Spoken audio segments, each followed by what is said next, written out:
face, without panic, the reality of our times. The fact that atom bombs may someday be dropped on our cities. And let us prepare for survival, understanding the weapon that threatens us.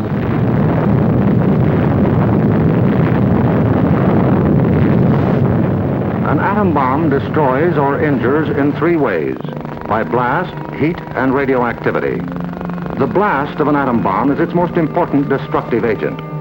In Japan, whole buildings were flattened by its force. However, many buildings of sturdy construction, even though close to the explosion, remained standing. The principal dangers of blast are flying glass and debris, the fires it may start, and the danger of being crushed in collapsing buildings. The atom bomb destroys by heat. People caught in the open as far as 2 miles away suffered flash burns. Yet, protection could have been easily achieved. Here, a bridge post and rail shielded the surface behind it. Any solid material afforded similar protection. The third weapon of the bomb is radioactivity, thrown off at the instant of explosion. However, the majority of people exposed to radiation recovered completely, including a large percentage of those who suffered serious radiation sickness. Today, they lead normal lives. They bear children. Their children are normal. These, then, are the weapons of the atom bomb that we must protect against: blast, heat, and radioactivity. Our cities are prime targets for atomic attack, but mass evacuation would be dangerous. An enemy would like nothing better than to have us leave our cities empty and unproductive. If an emergency should come, our factories will be battle stations. Production must go on if we are to win. Our offices and homes will also be posts of duty, not to be deserted. With the knowledge of the first atomic explosions to guide us, our chances for survival will be far better than those of the people of Hiroshima and Nagasaki, if we act on our knowledge and are prepared. The first job is to look over your own home for shelter possibilities. If you live in a private home that is well built, the cellar is the safest place to be. The lower you get, the more barriers there are likely to be against blast, heat, and radioactivity.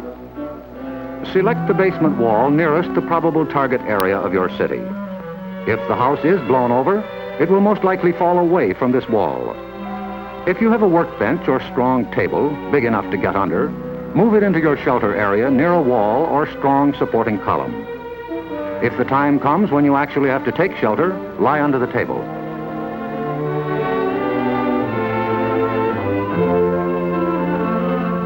If you live in a home that has no basement, choose a shelter area without windows on the ground floor. An interior hallway is probably best. In time of emergency, the shelter area should be cleared of mirrors and other objects that might cause injury. If you live in an apartment house, rules for taking shelter will be posted in your building. Learn them. Also, learn the location of public shelters in areas where you work or frequently visit. There are many things you can begin doing right now. Fireproof housekeeping is one, so clean up that attic. Keep waste in covered containers. Don't let trash pile up in the yard. Set aside a small supply of canned goods. They're safe from radioactivity. Have a good flashlight on hand. Electric lights may go out. Keep a first aid kit and learn how to stop bleeding. Make a habit of keeping a bottle of fresh water handy. A radio will be important for receiving vital instructions.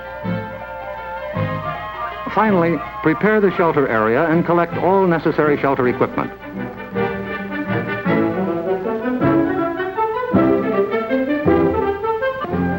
In case of an actual raid or test drill, the alert will be a warbling siren blast lasting 3 minutes.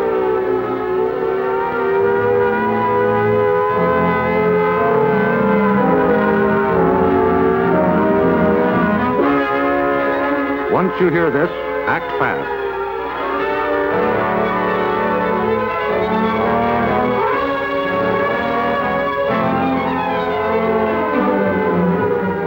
down the shades or blinds and close the drapes against flying glass. Turn off the burners of your gas or electric stove. Disconnect any heating elements, such as electric irons, hot plates, or bathroom heaters.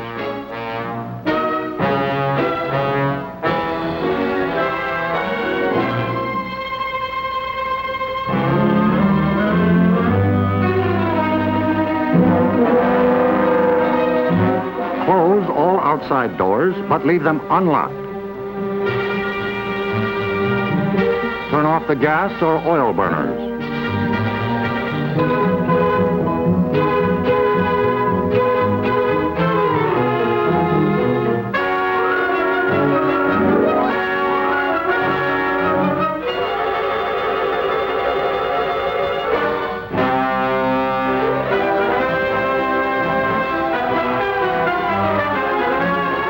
Taking shelter may be a race against time, even when you have some advance warning.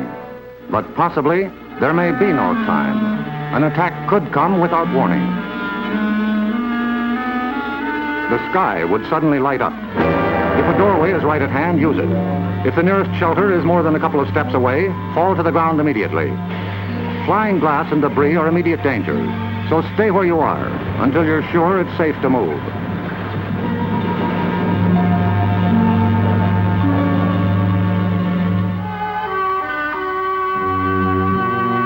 If you are at home when a surprise attack occurs, crawl beneath a table if it is very near, or drop to the floor with your back to the window.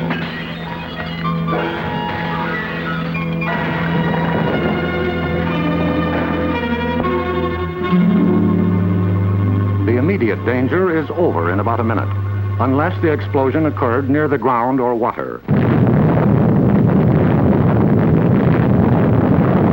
In this case, radioactive materials are trapped in the particles of dirt or water thrown up by the explosion. When these particles fall back to Earth, they may be dangerous. So get indoors immediately after a ground-level explosion. Cover broken windows against radioactive dust with blankets or cardboard.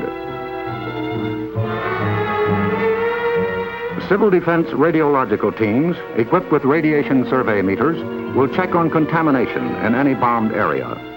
Stay under cover until you hear officially that it is safe outside. If you have been exposed to radioactive dust, wash the exposed areas. Pay particular attention to your hair. Get all the dirt from under your fingernails.